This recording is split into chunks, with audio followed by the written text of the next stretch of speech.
Mumtaz wa ila al-Malik Haji bin Abdul wa ila hurmati ahli kubur jamaah rukun al-Mu'min wa li jami'il muslimin muslimat wal mu'minin wal mu'minat al-Fatihah.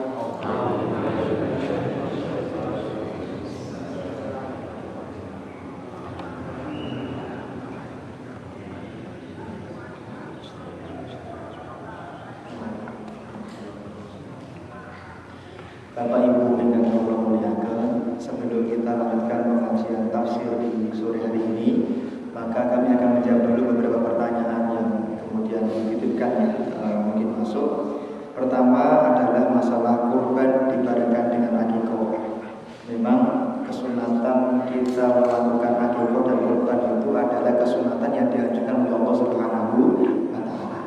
Nah, cuman kita harus tahu bahwa kurban itu kesunatan untuk diri kita yang dilakukan untuk diri kita sendiri. Maksudnya myself, saya kurban untuk diri saya. Tapi kalau akikoh itu kesunatannya adalah orang tua untuk kita. Maka pertanyaannya, apakah diperbolehkan misalnya ada orang yang akikoh dibarengkan dengan kurban? Misalnya adalah putra panjenengan, putra panjenengan itu lahirnya tanggal awal lah, tanggal 1 Dzulhijjah misalnya. Dah wis nanti tanggal berapa? 14 Dzulhijjah tak niati kurban. 13 Dzulhijjah atau 12 Dzulhijjah tak niati kurban sekaligus akikah anak saya. Apakah diperbolehkan atau tidak seperti itu? Karena beberapa waktu lalu kalau bantu setiap ibadah yang sama-sama sunnah itu diperbolehkan untuk digabungkan niatnya.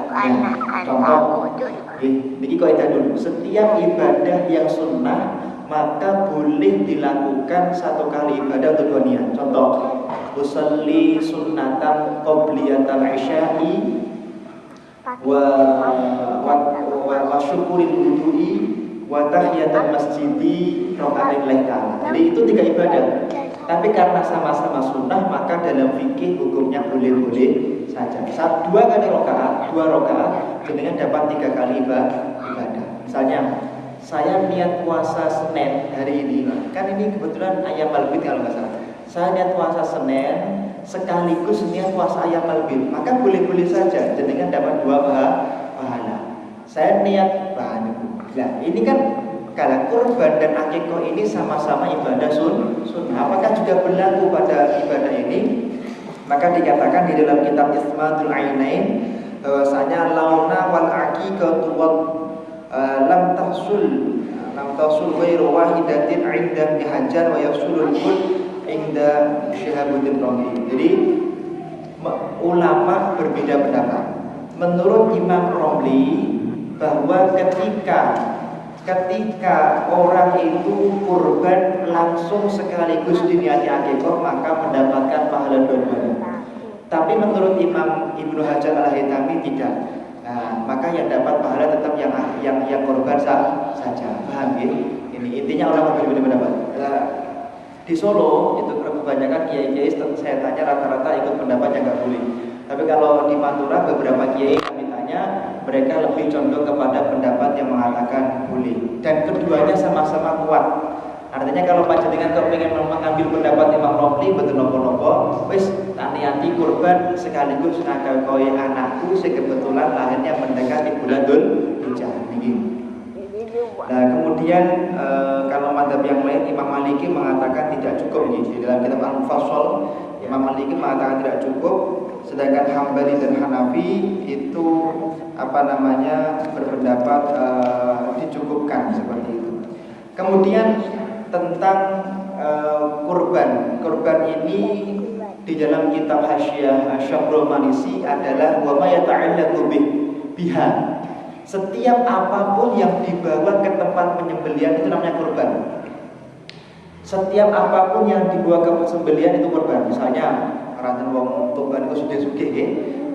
Kambingnya orang Tuban itu giginya terbuat dari emas misalnya. Maka emas yang gigi emas itu juga termasuk bagian kurban yang wajib dibagi, tidak boleh diupahkan atau tidak boleh dijual.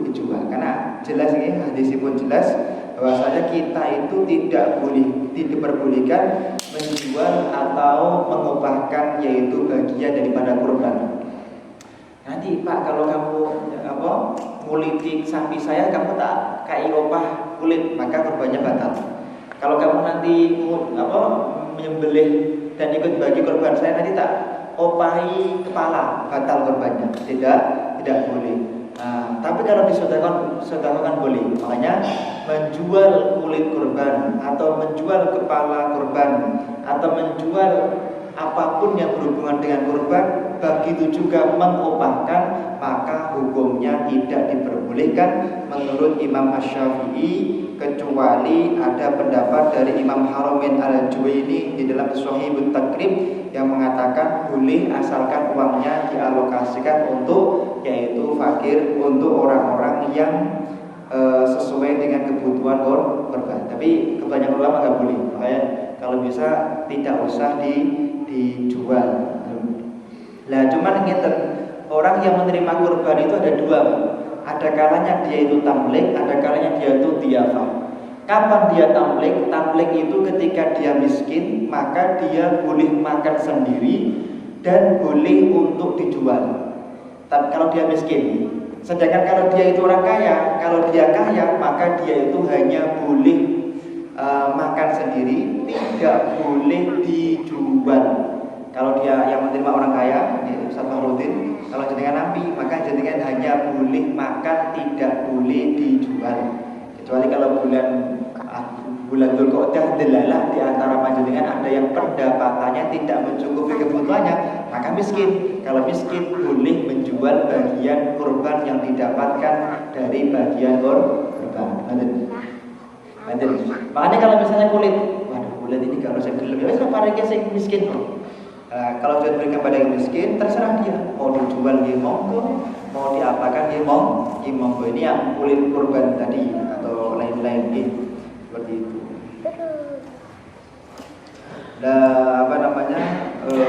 Kalau Imam Hanafi boleh dijual asalkan diberikan perabot rumah tangga.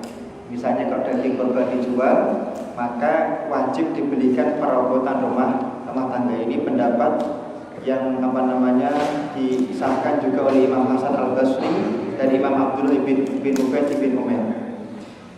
Kemudian penting sekali, ini sering ditanyakan jamaah dari Tuban. Biasanya Pak, ada orang yang mengajukan proposal ke Tuban untuk mendapatkan bagian kurban. Itu bagaimana kalau proposal itu? Berarti kan kita mindah kurban nih. Memindah kurban itu diperinci di dalam kitab Hasyiah Ahlu Thalibin.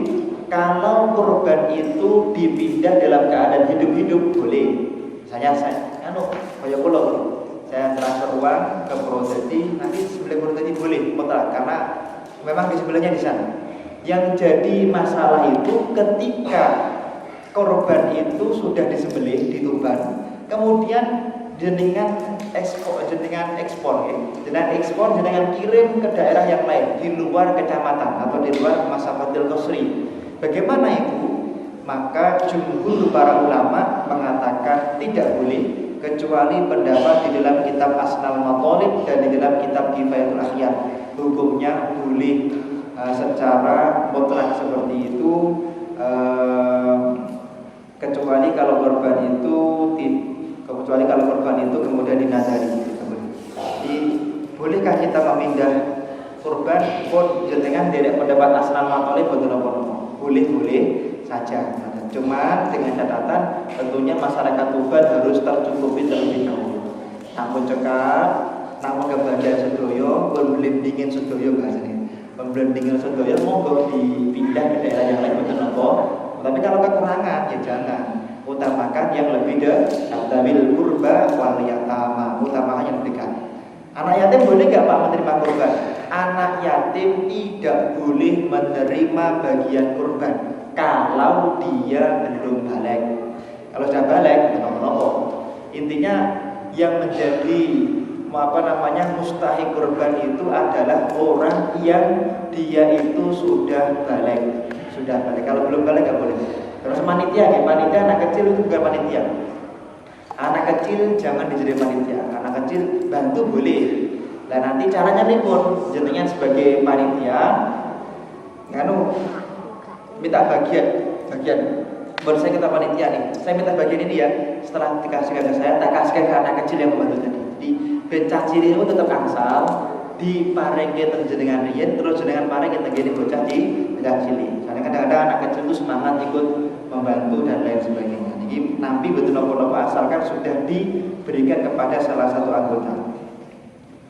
Pak, di Pantura Pak Ustaz ini itu ada kebiasaan kalau kurban itu pun seakan-akan dianggap wajib semuanya. Di Pantura, di kampung saya, yang namanya kurban itu sama kiai itu dianggap otomatis seperti wajib. Artinya apa? Misalnya kurbannya RT, misalnya kurbannya Masjid Al-Wasilah ini dipindah ke masjid apa itu Yahya misalnya. Lah, sapi di masjid Yahya di sini. Agar apa? Agar yang berkurban tidak makan lagi. Kenapa? Dianggap kurbannya itu menjadi kurban wajib secara otomatis. Nah, bagaimana dengan seperti itu? Memang Kanjeng Nabi Ibrahim saat itu kan tidak pernah ngomong, andaikan aku punya kambing, andaikan aku punya anak, laukan ali ibnun, andaikan aku punya anak akan aku kurbankan. Kan nggak ada kalimat andaikan aku punya anak, aku nazar, kan nggak ada. Karena saat itu memang tidak ada kalimat nazar, tapi dianggap seakan-akan nazar. Maka ketika ada orang beli ke pasar, mau kemana? Saya mau beli kambing kurban di pasar. Berarti kan dia niatnya bernazar untuk beli kambing kurban di pasar. Makanya kebanyakan ulama walaupun hanya mau beli saja sudah dianggap nazar. Karena Kanjeng Nabi Ibrahim dulu tidak pernah mengatakan nazar, dianggap nazar. Makanya kemudian ketika zaman sekarang ada orang mengatakan ini korbanku, maka dianggap nazar. Apakah itu pendapat mutlak? Bentar. Di dalam kitab Bughyatul Mustarsyidin dikatakan mas'alatun dhahiru kalamihim anna man qala hadi udhiyatun aw hiya udhiyatun aw hadyun ta'ayyana wa zala mulkuhu anha wa la tasarrufu illa bi zatiha fil waqti wa yadahu wa la ibrata bi niyatihi khilafu dhalika li annahu salihun qul al-azra'i kalamuhum dhahiru fi annahu insya'un wa huwa bil ikrar asbaha wastahsanahu bil qulaid. Dan hampir semua ulama Pak mengatakan otomatis nazar kecuali pendapat dari Imam Al-Azra'i dan pendapat dari beberapa kalangan yang mengikuti Imam Azra'i, bahwa ketika ada orang mengatakan, Pak mau kemana? Saya mau ke pasar, ngapain? Beli kambing kurban. Maka itu dianggap insya, hanya mengabarkan, bukan menjadi niat nazar. Jadi dengan monggo terserah. Jadi saya memberikan choice, memberikan takhiriat. Dengan kalau di sini monggo misalnya ada ustadz yang ceramah, kalau udah ini kurban, iya kurban nazar, ya itu pendapat yang A. Sedangkan ada pendapat Imam Al-Azra'i selama tidak pernah mengatakan aku bernazar, maka tidak dianggap kurban nazar. Nah kalau Al-Mu'ayyad itu ngambilnya Imam Azra'i.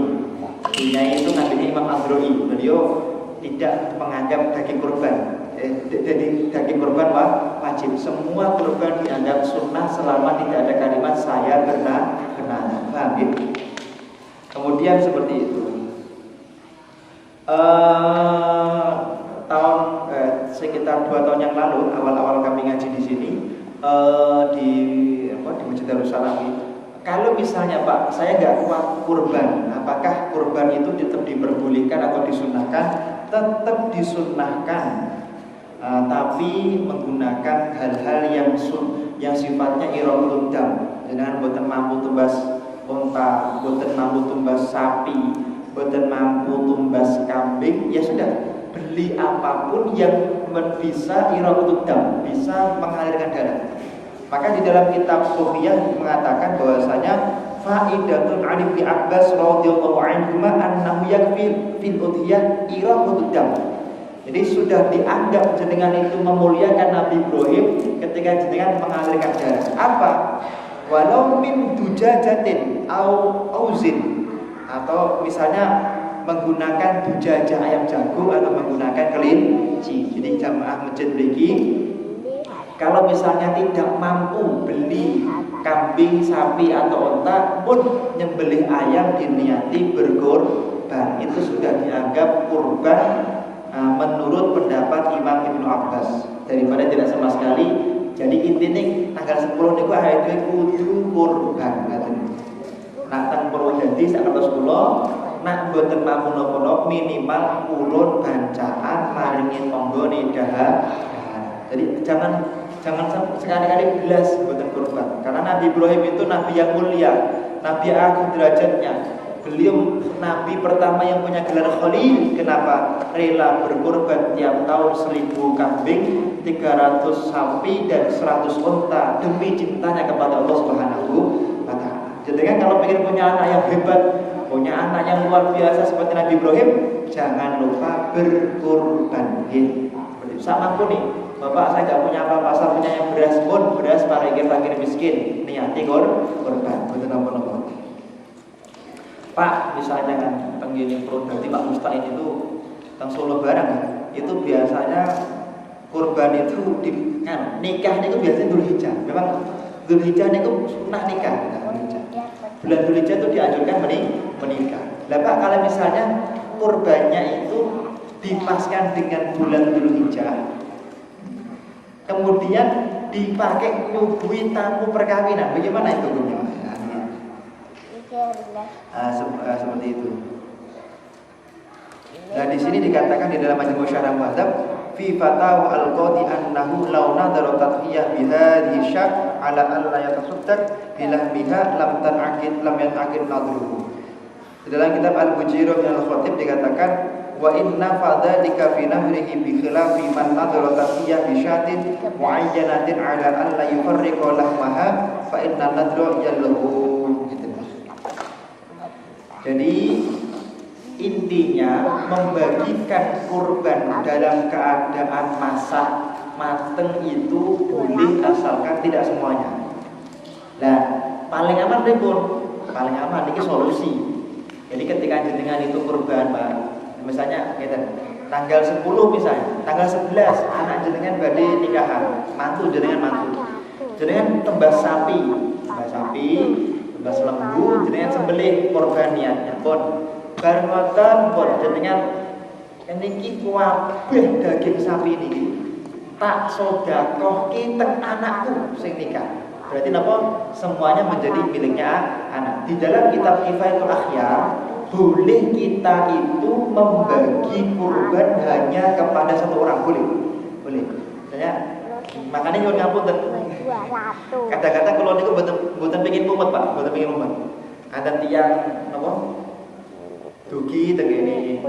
Anu terus badhe kurban ngoten iki kurbane mungkin dibagi terus napa jenengan nggih. Nak kula di ngoten nggih pun tak niati kabeh bagian kurban iki hak saya. Jadi hak saya, maksudnya sampai dhewe ngoten lho, Pak. Kalau sudah hak saya pun terserah, maka terserah itu sudah tak lakukan. Aman pun betul ada masalah. Mau dimasak ya monggo, mau dibagi ya monggo, mau didol ya monggo, kalau asalkan dia orang miskin gitu. Jadi kalau saya kadang-kadang telepon ngeteng-ngeteng kan membagi kurban hanya kepada satu orang boleh. Kadang-kadang tak ibah ke saya, tak biarkan ke saya. Pun Bu, kambing hasil sembelihan kambing ini menjadi hak saya, menjadi milik saya, sudah punya ke saya. Dan nanti kan saya bentuk pulau pun para kalian konco-konco sono dibagi sak perbandingan paham gitu. Jadi ben boten terlalu mikir bagi boten. Kalau belum dibagi nanti kan kita harus mikir mana yang tablik, mana yang ibahah, umat itu. Dan di sini ngoten, yang nyembelih saya, maka sapi itu pun bar tak sembelih tak kasihkan semuanya kepada anak saya. Boleh kita kasihkan kepada anak, kurban itu boleh. Kurban enggak seperti ini kita Pak, zakat. Kalau zakat enggak boleh gitu. Zakat diberikan kepada anak yang masih dinafkahi sama pacar enggak boleh. Zakat enggak boleh. Tapi kalau kurban boleh. Boleh atau mungkin ya boleh saja. Pada keluarga boleh seperti itu. Apalagi kalau anak sudah menikah kan berarti sudah mandiri kan. Kita sudah mandiri maka boleh ya. Nanti kalau sudah dikasih ke anak, masak suguhkan untuk para tamu yang hadir di dalam perkawinan itu. Ini solusi kulo, solusi. Tapi kalau jenengan tiba-tiba masak, sembelih, kasihkan kepada dimasak suguhan, boten nangsa, karena membagi daging kurban itu tidak boleh dalam keadaan matang secara keseluruhan. Nah, akikah sunnahnya matang akikah niku. Daging kurban memang sunnahnya dalam keadaan mentah. Nah, kemudian dikatakan di dalam kitab ini, Pak, apakah kalau misalnya kan ya Pak ya, kalau misalnya tadi ada perdebatan ada antara kurban nadar dan kurban sunnah, tadi kan susah kita. Jangan-jangan ini kurban nadar, jangan-jangan ternyata saya kurbannya nadar wajib. Bagaimana? Ya, apakah ada pendapat yang mengatakan, pendapat ini bukan pendapat umum, tapi pendapat bolehnya makan daging kurban nadar? Ada pendapat Imam Ghafal dan Imam Haramain Al-Juwaini di dalam kitab Rawdatul Thalibin wa Umdatul Muftin. Ini hanya untuk apa nggih? Untuk dan bukan terlalu susah, serasa terlalu tekan-tekan. Wis orang pendapat yang mengatakan boleh, dan itu didukung oleh mazhab Hambali dan mazhab Imam Hanafi seperti itu. Lah sekarang ini penting banget. Kalau misalnya ada jamaah yang dia berkurban untuk bapaknya telah meninggal dunia, bagaimana?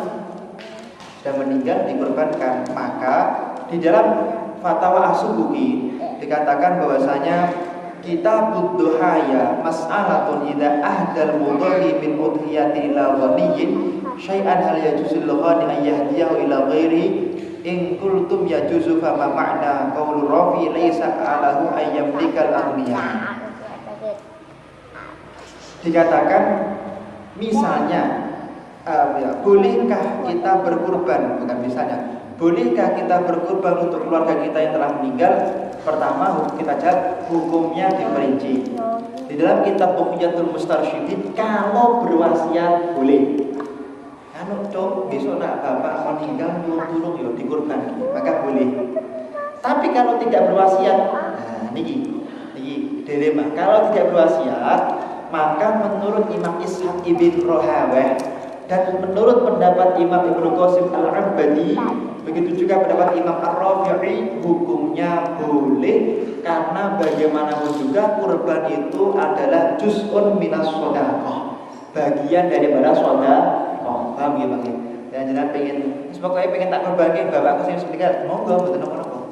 Nah, andai kata tidak berwasiat, maka dapat pahala birrul walidain, sedekah kepada orang tua. Paham ya Bang?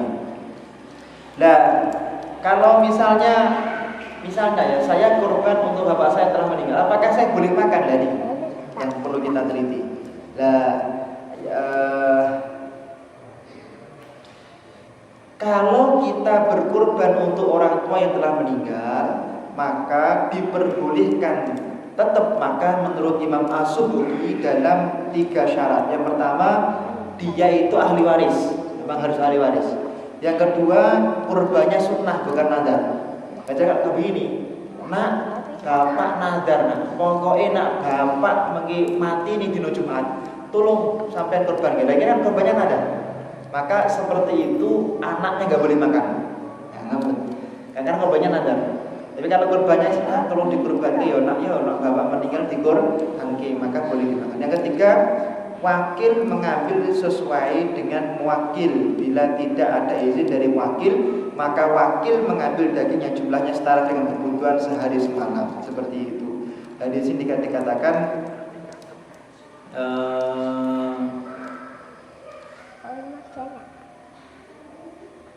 kalau aku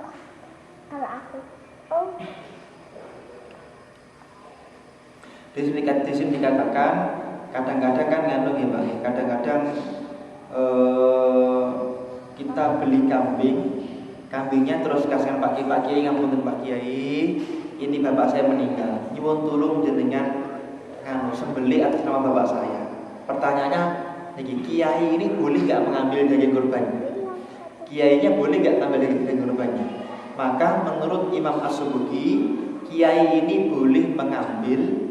Andaikan si ahli waris tadi tidak menentukan, maksimal dia boleh mengambil untuk makan sehari semalam. Namun sini tak hari, laos sehari semalam. Tapi kalau misalnya ahli warisan lagi mentakyin, Pak Yai, ini tolong kambing ini atas nama bapak saya telah meninggal. Nanti Pak Kiai 5 kilo untuk jenengan, maka Pak Kiai boleh mengambil 5 kilo, seperti itu. Tapi kalau tidak sama sekali, Pak Kiai tetap boleh mengambil maksimal, yaitu untuk lauk sehari semalam. Kemudian tahun kemarin kami sampaikan ini bahwa kurban itu tidak boleh sakit, yang sakitnya itu naksul lahm, mengurangi bagian daripada daging. Berapa dagingnya lukmah? Kira-kira cukup untuk 1 kali puluhan. Pak, kalau telinganya terpotong boleh nggak? Dilihat kalau terpotongnya sedikit, gimana nomor? Karena sedikit nggak bisa untuk 1 puluhan.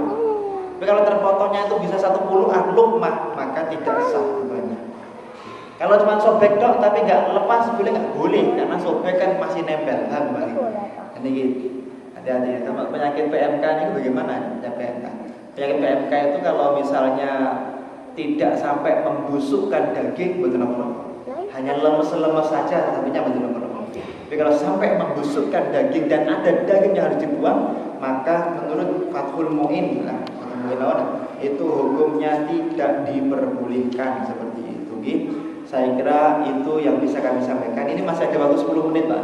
Saya sengaja, kalau nggak ada pertanyaan nanti saya lanjutkan. Kalau ada pertanyaan, monggo. Waalaikumsalam. Tadi satu korban diserahkan diberikan kepada anaknya dan diperbolehkan.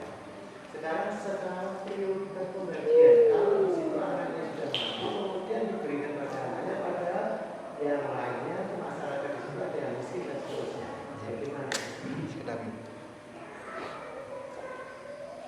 Gitu. Memang kalau kita melihat di dalam i'anah ya Bu.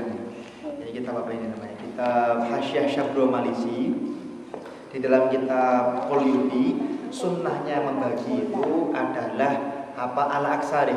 Semakin banyak yang kita berikan kepada orang lain, semakin afdal. Berbicara ke afdalan. Nah, kalau tidak bisa, maka minimal ditaksim menjadi 3 bagian, dibagi ya. Yang sepertiga untuk dirinya sendiri, yang sepertiga disodakokan kepada fakir miskin, yang sepertiga diberikan kepada orang lain. Ini pendapat kedua. Nah, kalau misalnya dia tidak mengambil pendapat yang kedua, boleh mengambil pendapat yang paling yang tidak paling afdal, tidak paling afdal, yaitu apa? Diberikan saja kepada 1 orang walaupun kepada keluarga. Tapi leres panjenengan yang paling afdol tetap diberikan kepada masyarakat. Nah di sini tadi kan ada pertanyaan titipan, kalau perkawinan bagaimana itu disuguhkan kepada tamu-tamu dalam keadaan masak? Tadi kami hanya memberi solusi biar jenengan tidak terjerumus kepada ketidaksahan di dalam berkorban. Tapi yang paling afdol memang kalau bisa dibagi semua itu lebih afdol seperti itu. Karena setiap satu suap daripada makanan kurban yang jenengan sedekahkan pada jamaah, kepada tetangga-tetangga, itu akan menjadikan Jadi kita minausan itu wa fi kulli luqmatin akalaha a'tahullahu ta'ala sawaba hajjatin mabruratin wa umratin maqbulatin. Satu suap makanan yang jenengan suguhkan kepada tamu, pada tetangga, maka akan dibalas oleh Allah, yaitu 1 kali haji dan 1 kali umrah. Jadi semakin banyak dengan bagi kepada orang, semakin afdal. Ada yang lain? Karena dengan daging terbuang atau sakit ya, kita nggak tahu itu sakit di dalam misalnya hatinya itu ada luka atau terbuang, gimana sampai? Sebenarnya kalau kita mengacu di Fathul Mu'in ya, jadi andai kan kita makan seperti maus yang panjang, banana itu bahasa Indonesia, yang kuning panjang itu buah apa kuning panjang? Pisang. Atau mungkin kita makan buah jambu dan seterusnya. Sebenarnya tidak jadi masalah. Kita makan karena ini tidak bisa sehatnya nggak bisa diambil. Kita makan pun hukumnya tidak sampai dihukumi haram karena sulit apa dikatakan. Saya pakai ikut pendapat dokter yang boleh-boleh saja gitu. Betul lagi. yang korban untuk orang banyak sekolah. Oh, iya. Nah, ini penting sangat. Di dalam kitab Nihayatul Muhtaj, satu sapi itu maksimal 7 orang, satu kambing 1 orang. Walaupun nanti di dalam kitab Rahmatul Ummah ada pendapat satu sapi itu 10 orang. Tapi pendapat ini tentu bukan pendapat yang masyhur untuk kita ikuti. Apakah nanti sah kurbannya? Maka tan'aqid bis shadaqah. Kalau satu sapi diniati 1 SMA, maka hukumnya kurban seperti sedekah biasa. Cuma saya memberi solusi, ini solusi lagi, solusi pribadi. Wala-wali kita tahu. Ketika SMA tersebut menarik iuran, maka tulis bahwa kurban tahun ini akan diatasnamakan 1, 2, 3, 4, 5, 6, 7 guru-guru yang mengajar di SMA tersebut. Nak jenengan sembelih begitu saja pahalanya 1. Pahalanya 1 karena emang sedekah biasa.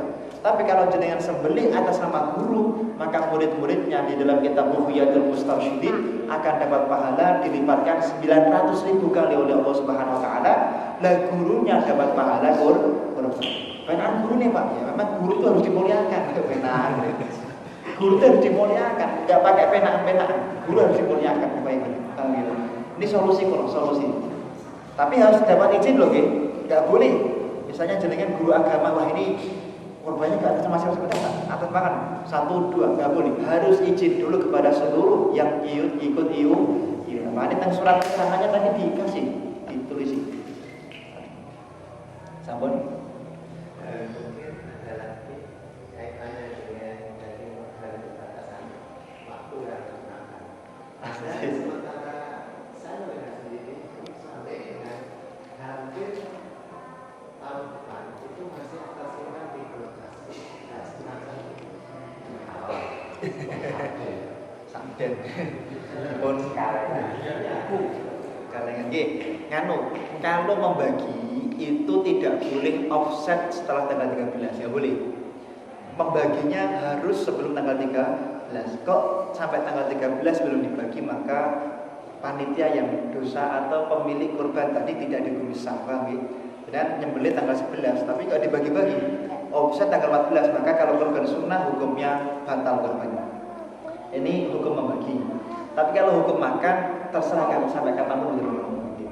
Di lemari kulkas pulau Karangasem, insya Allah masih ada itu sapi tahun kemarin. Insya Allah masih ada. Di kulkas pondok saya kira masih ada teman-teman. Kita dapat banyak sekali. Jadi kalau kurban itu masya Allah, barokah panjenengan matur suwun itu satu kulkas full.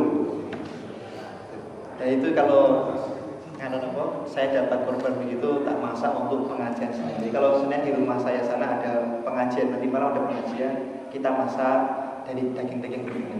Pun dimasak tetap betul terasa. Paling setiap 1 kali masak ambil 2 kilo itu sudah untuk orang banyak. 2 kilo. Masih betul nomor sampai kapan betul. Tidak apa-apa.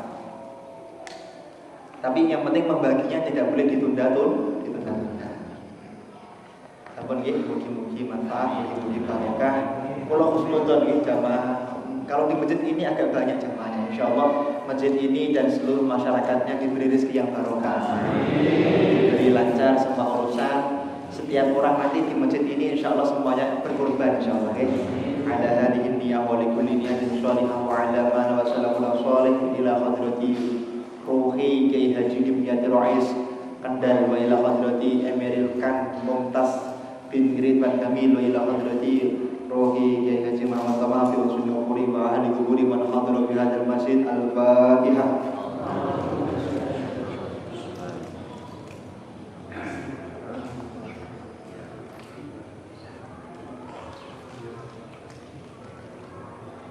Bismillahirrahmanirrahim. Kula nyuwun doanipun mugi-mugi kami sedang membuat madrasah diniyah Iqdadiyatul Ulia di rumah kami di Karangasem Surakarta Lawian Surakarta. Semoga menjadi madrasah yang barokah, madrasah yang bisa mencetak para ulama-ulamanya Allah Subhanahu wa taala, para dai-dainya Allah Subhanahu wa taala, mencetak orang-orang yang setiap malam bisa bermimpi dan melihat Nabi Muhammad SAW dan lain sebagainya. Ala hadhihi niyyah wa likulli niyatin shalihah. Al-Fatihah.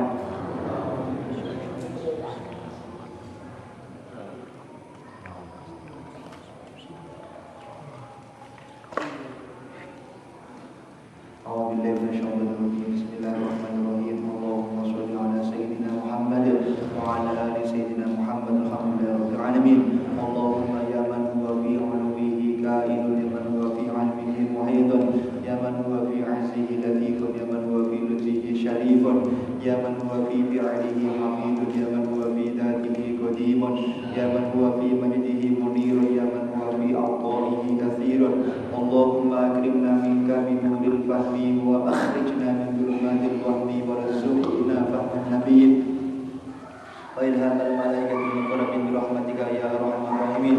Rabbana hab lana min azwajina wa dhurriyyatina qurrata a'yun waj'alna lil muttaqina imama. Rabbana atina fid dunya hasanah wa fil akhirati hasanah wa qina 'adzaban nar. Sallallahu ala sayyidina Muhammadin nabiyil ummi wa ala alihi wa sahbihi wa baraka wa sallam. Subhana rabbika rabbil izzati 'amma yasifun wa salamun 'alal mursalin walhamdulillahi rabbil alamin. Sirul Fatihah.